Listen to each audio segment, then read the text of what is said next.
Buenos días o buenas tardes, según me lo estén viendo.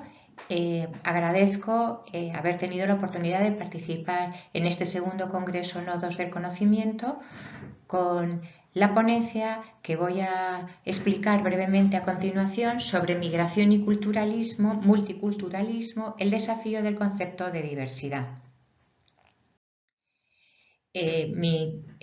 Mi explicación o mi ponencia tiene distintas partes.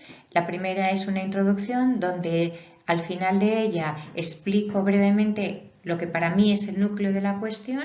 Después cito a varios autores americanos, puesto que el tema está muy en boga por distintos motivos. En Estados Unidos está en todo el mundo, pero yo me he ceñido a eso. Los explico brevemente y por último dejo como modo de conclusión una serie de pinceladas que me parece que nos podrían llevar bien a una reflexión personal o a preguntas si se me quieren hacer, lo que se vea. Muy bien, en la introducción lo que explico es que entre los problemas contemporáneos que atañen al mundo de hoy, hay un problema que abarca no solo las líneas de pensamiento filosófico, sino que requieren que el propio pensamiento filosófico llegue a una aplicación práctica, que es precisamente uno de los objetivos de este simposio. Este tema tiene su relevancia por la vinculación que tiene la migración, la multiculturalidad con la diversidad, porque se lleva como consecuencia. La diversidad cultural provocada por la migración constituye un asunto central y de importancia cada vez más creciente en la dinámica y evolución de las sociedades actuales. Por eso, ¿cuál es el quid de la cuestión? El quid es que se está juzgando a veces a migrantes y refugiados en base a la percepción de su identidad de grupo, en lugar de sus cualidades personales. Sobre todo si difieren visiblemente de las poblaciones de acogida, pueden ser vistos como distintos y los estereotipos y prejuicios pueden conducir a la discriminación, excluyéndoles de una educación de calidad. Aumentar el número de mujeres y miembros de minorías entre cargos de relieve o de libre designación no es tan difícil. Lo es mucho menos, desde luego, que asegurar la efectiva igualdad de oportunidades para las personas de los grupos desfavorecidos, lo que invita a preguntarse qué aporta el concepto de diversidad o la diversidad directamente procurada, a diferencia de la que resulta de una previa igualdad. Muy bien, pues teniendo esto como humus o como introducción, vamos a estudiar una serie de autores en este trabajo. Vamos a analizar el concepto de diversidad en autores como Peter Wood y Bowen y Bock, que escriben conjuntamente, ahora lo explico, un libro. ¿Y qué añaden estos autores a la reflexión, al análisis, a las soluciones? Son autores americanos que afrontan el tema desde distintas perspectivas. Tal vez Peter Wood más conservador y algo más liberales, o bastante más liberales, Bowen y Bock. En Estados Unidos, el tema de la diversidad está cogiendo fuerza estos últimos años, sobre todo a raíz del racismo en distintas actuaciones, por ejemplo con la muerte de George Floyd, y de algún caso que ha llegado a la Corte Suprema de estudiantes que se han encontrado discriminados precisamente por el principio de diversidad. Es el caso de estudiantes asiáticos contra Yale, contra la universidad. Muy bien, ¿qué dice Peter Wood? Dice que la multiplicidad y la diversidad de Estados Unidos no fue pasada por alto por los fundadores de la patria.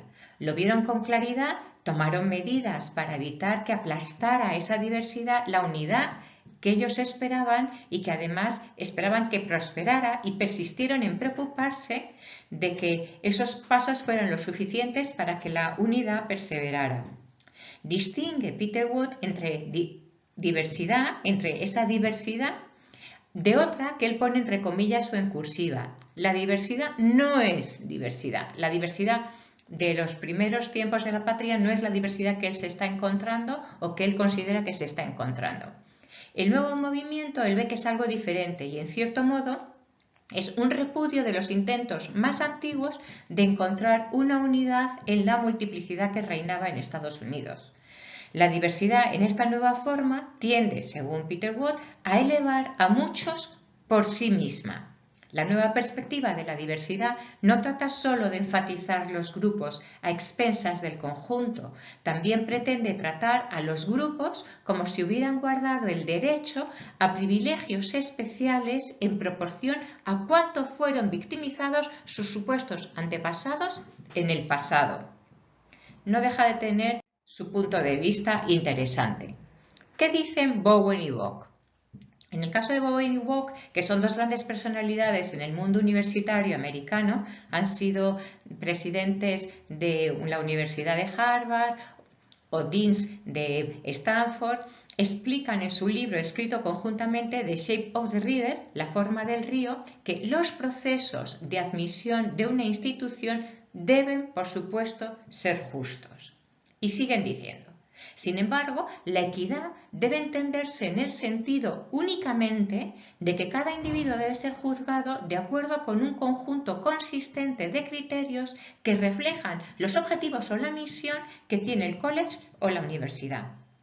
La equidad no debe malinterpretarse, según Bowen y Bock, en el sentido de que se debe aplicar un criterio en particular. Que, por ejemplo, las calificaciones y los puntajes de las pruebas siempre deben considerarse más importantes que otros factores o características, de modo que un estudiante con un promedio B puede ser aceptado siempre que algunos estudiantes con promedios A estén siendo rechazados. La equidad tampoco implica para ellos que cada candidato deba ser juzgado de forma aislada de todos los demás. Puede ser perfectamente justo rechazar a un solicitante porque la universidad ya ha inscrito a muchos otros estudiantes muy parecidos a él y la universidad precisamente decida que para el resto de estudiantes es un aprendizaje que haya diversidad entre ellos. Estos procesos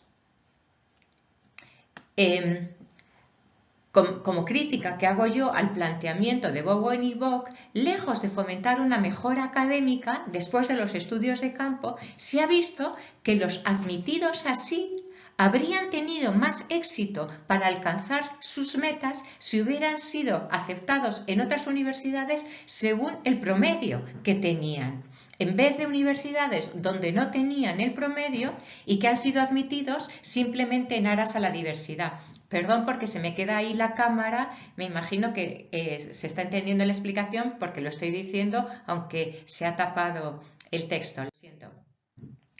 A modo de conclusión, ¿qué puedo decir y que me parece que se queda abierto a posteriores reflexiones? Hay que estudiar más las relaciones entre diversidad e igualdad.